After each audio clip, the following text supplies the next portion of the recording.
Well, you're very welcome back. And today, we promised you a conversation which is very important but keeps getting ignored in the national discourse. It was brought up once again by Professor Bonzi Simpson during his address on Constitution Day. He made a number of recommendations, particularly about Parliament, and today we want to break them down and talk a little bit more about them. For example, he recommended that there ought to be a minimum qualification for those who put themselves up to be voted into Parliament so that it would enhance their capacity to do a good job in the House. He also suggested that the President should not appoint any of his executive members, ministers, from Parliament.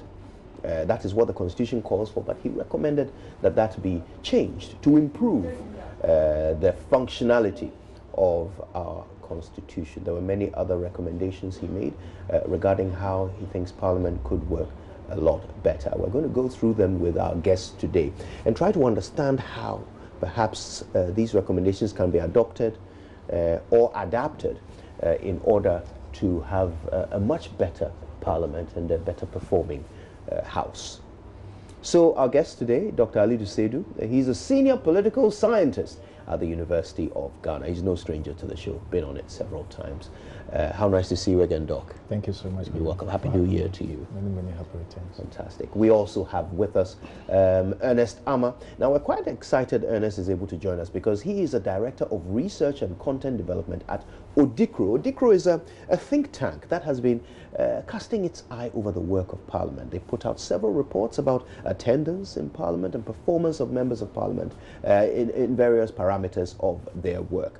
And they have some interesting data to share with us today. So, Ernest, how nice of you to join us. Happy New Year to you too. Happy New Year, Kujo. Right, let's get into it. Are we able to begin with the clip of Professor Bonzi Simpson? Do we have that ready? Wonderful. Let's have a look at what he said about Parliament. Parliament, because Parliament is required by law to do so, a member of Parliament must have the capacity to interrogate international agreements and make sense of them. Where for lesser responsibilities at workplaces and departments, qualifications and experience are described and called for, age and sound mind and few other important but insufficient things are done. It may be controversial to suggest, but necessary to suggest, that we should match the job description of Parliament and its parliamentarians with those who are qualified. And to the extent that political parties present candidates, they should be held responsible for the caliber and the competence of the people they present at all constituencies. The experience of the last 26 years has suggested there are many parliamentarians who do not report to Parliament, who report when there are critical matters to be voted upon and sometimes ferried in on beds. Some who are there but won't say anything.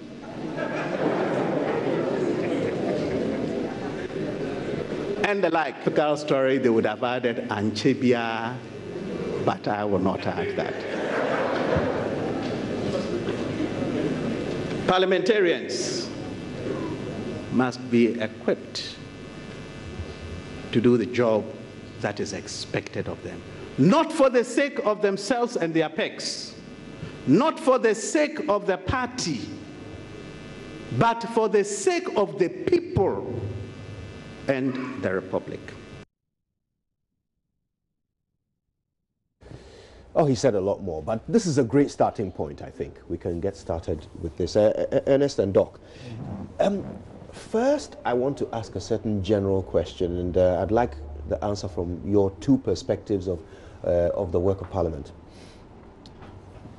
Is an MP has an obligation to represent his constituents and his party. Right. As a sort of a caucus member. Which of these two obligations supersedes the other?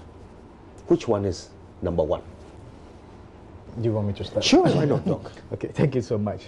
I think if you read Edmund Beck, he even thinks the member of parliament represent three category of interests in the representative function of the member of parliament.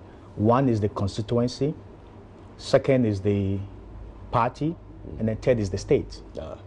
So if you are looking at the whole concept of these three things, I think one is very key, the constituency. Because one, we can have a member of parliament who is not standing on the ticket of a party. So we have independent members of parliament.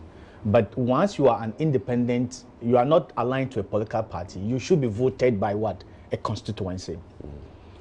In serving the interests of the constituency, you are indirectly serving the interests of the state.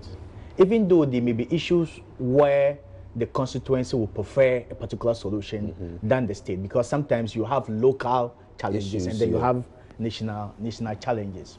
So if you look at the representative function, is one of the most crucial functions of the member of parliament, and it is one of the very important issues that build our democracy. But besides this representative function is the deliberative function. Your constituents don't just vote for you to go and sit down. You have to go there and represent their interests. How do you represent their interests? By the quality of contributions, by the quality of work that you do at the committee level, but also at the plenary level. So there are several responsibilities of a member of parliament, but I think two are very core: the representative function and then the deliberative function. Okay. We'll talk more about deliberative in a moment, but just to clarify this issue of the representative function, I think the constituency. The constituency is number one. Is there like a document somewhere which perhaps prescribes to an MP, if you're a first-time MP, for example, that this is your first obligation to your constituency, then to your party, then to the state, or whichever order it should be in? Is there any such document? Or is it left to the discretion of the MP? Yeah. Because the constituency will elect you, and they can make you. Sorry, they can elect you. Is there a word like this? I don't know. They can elect you, and they can move out of office. So that is why they are so crucial, because they elect you to go to parliament. If you do not represent their interests, the manner that they want you to do it, then they can move you out of parliament. So that is why it's very crucial. And once you are not standing on the ticket, or you don't get that kind of confidence from the constituency, you can't present the state. Right. So even building democracy to representing the interests of the state will come from your ability to win the interest and confidence of the constituency, so that you now go to parliament and now perform the functions. Like if you are signing agreements with other states, international documents, you have to be very critical and see whether the state is not going to lose money, whether the state is going to gain. So in that case, you are representing the interests of the state, even though you are from the ticket of what? A constituency. But I'm not aware of a document which says that the constituency is important, and I'm not aware of a document. Right. Could you let me add some few statements to what he has said? If you recall, we used to have some very good MPs who really represented the state very well, and they were very effective when it comes to lawmaking and deliberation in parliament. But unfortunately, they lost their seats because they were not in touch with their constituents. So like he said, I'll put greater weight on your constituents than your party and then the state, because these people, they are the ones who elect you into office, and they are the ones who can also kick you out of office. Indeed, indeed. Right. Now, I asked that question because it's obvious from even the detail that you've added about the fact that some people get voted out. It's obvious that the constituents don't always feel represented. However, do you have on record any time when a member of parliament, perhaps in the majority, has voted against their party's position on a particular issue, or in the minority? Do you have examples of this? No. Okay. No. So I think we can safely say that the figures suggest that MPs represent their party first before their constituents. If we don't even have one example. Well, could you also say MPs represent the executive? Oh dear. Than their parties. Even worse. Yeah. Okay.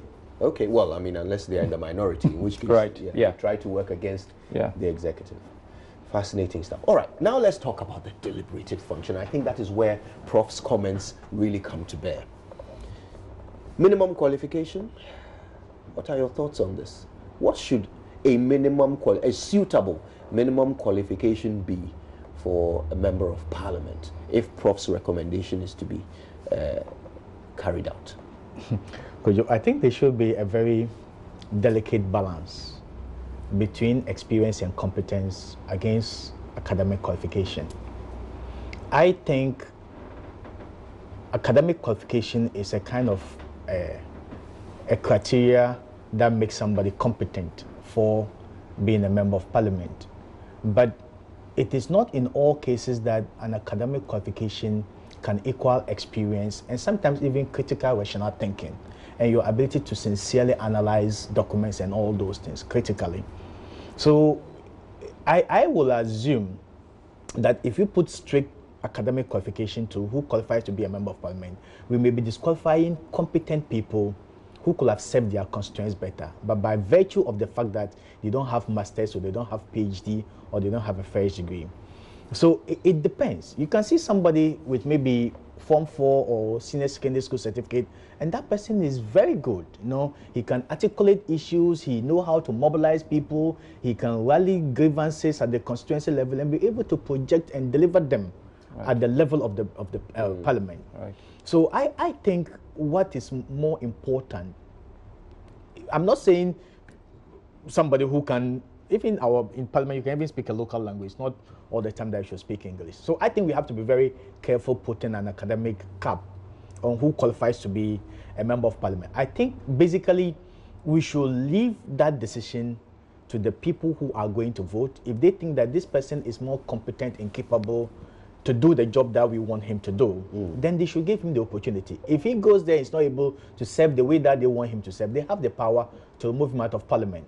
But I'm not also saying that we should open it up for people who cannot do a better job to be able to go. But I think that decision should be left basically to the constituency, who are going to decide who should represent them based on their living with him, their experience with him, and how they have been able to, the rapport that exists between him and that kind of individual. Basically, political parties have huge responsibility to play in this. And I think one of the serious challenges we have in our democracy, especially at the parliamentary level, it's not so much about academic qualification, but it's so much about overbearing partisanship.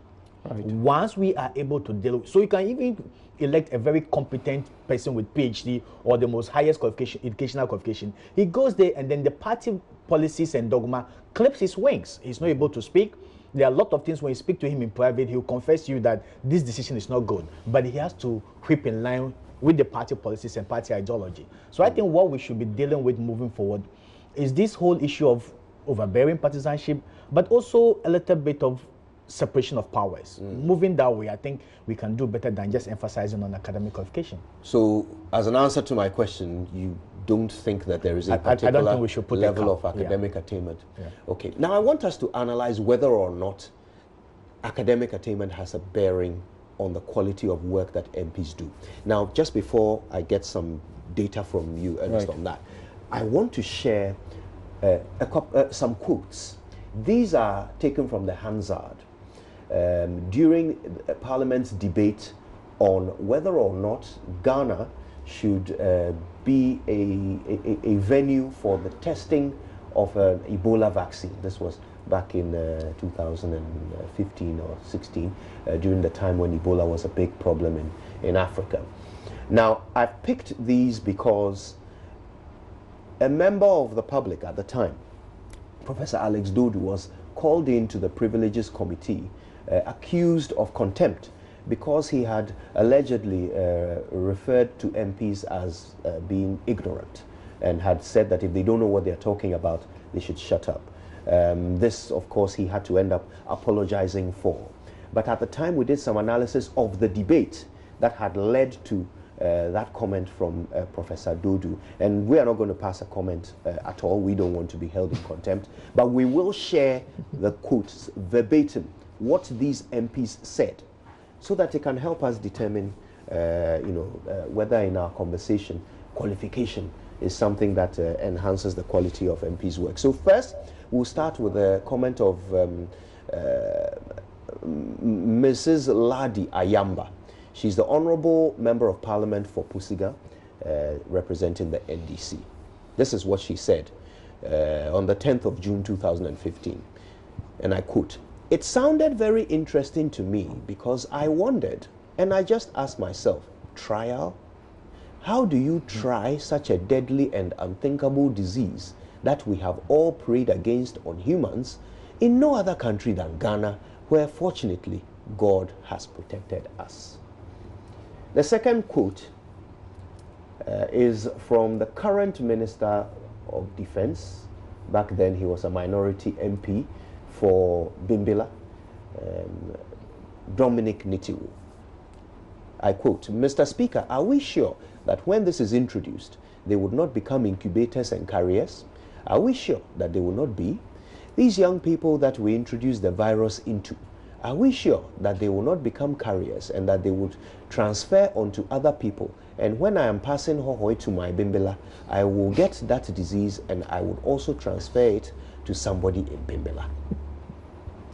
And I think we'll end with the last one, which is from Mr. Joe Gatti, Honorable MPP, a Member of Parliament for Sekendi. He's a lawyer, former Attorney General of Ghana, former Second Deputy Speaker of Parliament.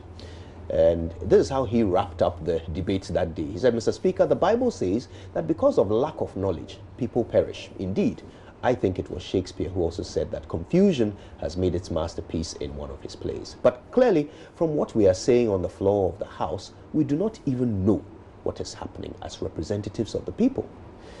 The saying was in Macbeth. We are totally confused, and for such a serious matter, we should not be confused. Right. Ernest. Yes. I make these quotes to demonstrate that, and by the way, these three MPs are all highly qualified. They all have a minimum of a first degree. Yes. In fact, Honorable Ayamba is a teacher. Yes. Mr. Dominic Nitiwu is currently the Minister for Defense. No small, individual. And of course, Mr. Joe Gatti, lawyer, former Attorney General, former Deputy Speaker. So look, qualification is not a problem here. Yes. But clearly, in this debate, they didn't have information. Right. And you see, Kojo, that's why I have maintained that the role of an MP is more political than intellectual. And so if you look at the system within Parliament, there are support structures to facilitate the work of MPs. So they have research assistants. They have, oh, really? Yes, they have every libraries. MP has one. Yes. And let me state this. We've done some work on the work conditions of research assistants, and we'll be publishing that very soon. Is an interesting fact-finding report. Just like generally good conditions or bad? Well, when we publish the report, you get to know. It's very interesting. All right. But what we are seeing now is that MPs don't prepare for deliberation. That's what we are seeing. And it also tells us that Parliament has capacity issues. Because this is not the only time that we've seen MPs making utterances on issues that they have not taken time to, to process the information and understand the facts. We've seen it a lot of times, like the passage of the Ameridale Parliament in the the former government. And we've also seen it in other circumstances or situations. We should be very worried because you ask yourself, so if MPs are talking like this, then imagine all the bills that goes to Parliament that is passed. How much thought processes do we invest in the scrutinization of the bills that are passed in Parliament? I mean, this should give us a cause for concern. And the other thing too that I would like to say is that if we decide to prescribe academic qualification as an antidote to the structural challenges and capacity issues in Parliament, I'm telling you, we are going to run into deeper challenges, because the attendance record data that we compiled for MPs in the first session of Parliament, all the 54 MPs who flouted Article 97(1)(c) were all very well-educated, experienced Explain people. to us Article 97(1)(c). It states that an MP should not absent himself or herself from sittings of Parliament without the written permission of the Speaker. So it is prescribed that from 15 sittings and over, if you do that without written permission of the Speaker, and upon your inability to explain to the Privileges Committee, you should vacate your seat. Wow. Yes. And all of those who violated? Yes, are well-educated MPs. By well-educated, I'm guessing you mean at least they have a minimum degree. of first degree. And I even shared the data with your team before coming here. I shared with them. And for some of them, throughout the 3 meetings of Parliament, they violated the provision, all of them. Do we have that chart? If we do, we can put it up. Yes, share it with him that you can pull it up so that you can see. So for me, I think what MPs, I mean, I would say that the minimum qualification someone should get to go into Parliament is common sense and experience, like you said, because the rest of your work, the understanding is that you will not understand all the issues, you will not be familiar with all the emerging, you know, issues that will come up. And in public policy, you cannot be a jack of all trades. Some of the things that you have to work on requires expertise. So you need to consult people, you need to speak to people to get information. Okay, so it's on the screen now. There we are. To get information so that you are able to, I mean, make decisions coming from an informed point of view. But we are not seeing that in Parliament. Right. So this doesn't include their names. Yes. I guess you want to spare them their blushes. Exactly. But these are their, well, they are professions. Yeah. And then how many meetings they have missed. Yeah. And all of those who violated the article 97(1)(c), all of them, you can see they are professionals of some description or the other. Quite a lot of educationists, lawyers, business persons, public health experts. Some of them have even more than one profession. Right. There's a surgeon in there. And all of these people basically have violated this article of attendance and participation in debates on the floor. So I guess their qualification did not stop them from being well, not of no use to their constituents as a representative. Because some of them just missed all meetings, all meetings. So how have you represented your constituency? Anyway. So I mean, to wrap up on this issue of the minimum qualification and all of that, it is clear from what Ernest tells us that MPs need a lot of support. They already have research assistants. They have a library.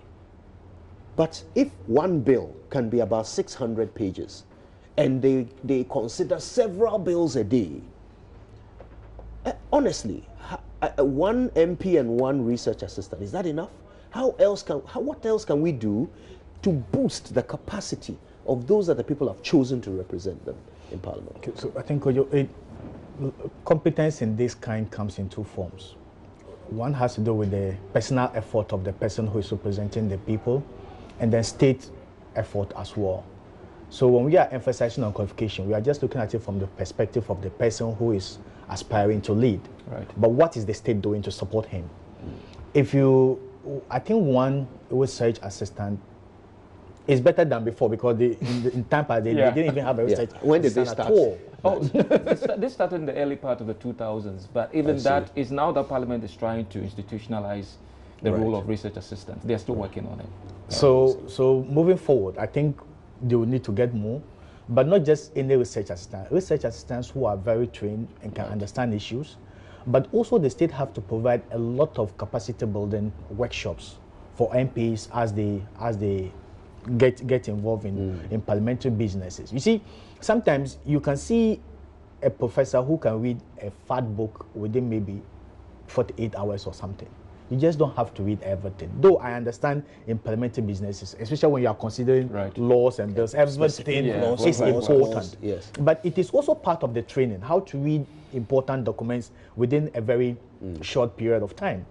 All these things have to be built into their training processes. The state have to provide the necessary resources, even if it means building an institute for training members. So we have institutes like that. When you want to work in the aviation, we have Ghana Military Academy, Police Academy. If we need to have even an academy for members of Parliament, so that once you get into your first term, you work alongside, you go for practical lessons alongside your parliamentary business. It's really going to help them a lot. So I think where we are not seeing so much is the effort from the state, because some of these MPs, most of them are gets to Parliament, and even as they do parliamentary business, they even find time to upgrade their level of qualification. So from the part of the MP, you see that they are making that personal effort to be able to remain relevant. But what is the state doing to supplement this kind of effort that individuals, MPs are doing? If you go to other jurisdictions,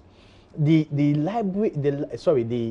legislature has all the resources that they need for every issue that they want to deal with. And some of them are even electronically informed, that within a single degree, you can just type in, search a particular issue, a particular country, and then all the details comes out. If you go to the US, they have the CIA book, fact book, everything that they want about every country, they are able to get everything.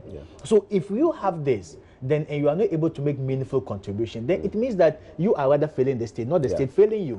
In this our context, see that the state is failing most of our MPs and not the other way around. But I also think they all have to meet each other halfway. So that if the state is not doing what you suppose is required of them, then you have to make sure that you remain relevant by learning more and learning more skills that will make you become more relevant. But just don't miss meetings of Parliament to go and learn. You need to see. By the way, you make an important point about the example of the United States, the greatest library in the world, the one after which all libraries are fashioned, is the Library of Congress. Congress being, you know, the equivalent of our Parliament here. So they have made sure that they have given them the greatest library in the world to help with the work that they do. Let's talk about the other recommendation that Prof made, that the President should not take any of his ministers from Parliament. Now, you know, it's a constitutional requirement that you must have, what, 60% of his MPs appointed from Parliament. Prof says not even one. Thoughts? You see, Kojo, we have consistently shown with empirical data that MPs who double as ministers of state are chronic absentees. It has happened across different parliaments. And so our position has always been that there should be a clear separation of the executive from the legislature. But I can sense where the challenge is coming from, because if you look at the constitutional review process, the Constitutional Review Commission in their report prescribed that the President should be given a free hand to choose. If he prefers to go into Parliament, fine. If he prefers to go outside, fine. But the challenge is that this will have to go to Parliament for the MPs to decide whether the President should be given the right or the power to appoint his ministers outside Parliament. And the question is that, is our MPs going to allow that? That's the challenge. Interesting. And you see, because we have already proved through statistics that they are representing their party more than they are representing their constituents. So even if the people say to their MPs, go and vote for what we have said we want in the constitutional review process, they can still go and vote for what their party prefers. Precisely. Well, Doc. I think this issue boils down to the whole concept about the creation of government, whether theoretically we should have a complete separation of powers or we should have fusion of powers. And if you look at democracies around the world, they are either fashioned towards complete separation or fusion, or we now have what we call a hybrid system where you are able to pick both aspects of parliamentary system of government and then the presidential system of government. If you look at the US system, they are able to do presidential complete separation of powers, but there's still that element of checks and balances compared to Britain, where they have the parliamentary system, fusion of powers. I think there are good and bad sides to this whole concept. If you are advocating for a complete separation of powers, which is practically impossible, theoretically you can have separation of powers completely, but practically the intricacies of governance process indicates that both the executive and the legislature and the judicial will have to interact at a point to be able to have a synergistic working governmental system. But should the interaction be in this form where you have members of the executive are members of Parliament, and Parliament's role, one of its primary roles, is to check the executive. You can't check yourself. It is just a simple and basic fact. You know, so is this how the synergy should happen? Or should there be some other way? For example, I agree. For example, if you could have the majority and minority leaders being part of cabinet, would that not be synergy? Yeah, so I agree that saying the 1992 constitutional provision, like more than 50%, that one is too much. Right. And that would definitely affect the work of what Parliament. But I still think there should be a linkage between Parliament and then what? Between the executive. People refer to, I'm not sure whether it was the 79 Constitution, in which, during the governance of Dr. Hila Liman, people say the prescription that we have in the 1992 Constitution was drawn largely from the experience of the Liman administration, where virtually, yes. So you need to have a backing. You need to have a kind of backing in the House of Legislature who are answerable to the government.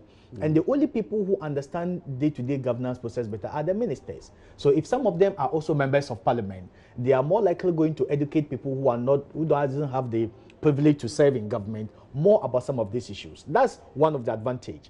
But I also agree that the disadvantage is that it cripples the day-to-day functioning of the legislature to the extent that people spend most of their time doing executive business rather than representing the interests of their constituents. And I think whichever way we look at it, there should be an interface, but not to the extent that it will damage the work of the legislature. And so I think this government, the Ministry for Parliamentary Affairs, for example, is the kind of ministry in this administration that bridge the work of the executive and then the legislature.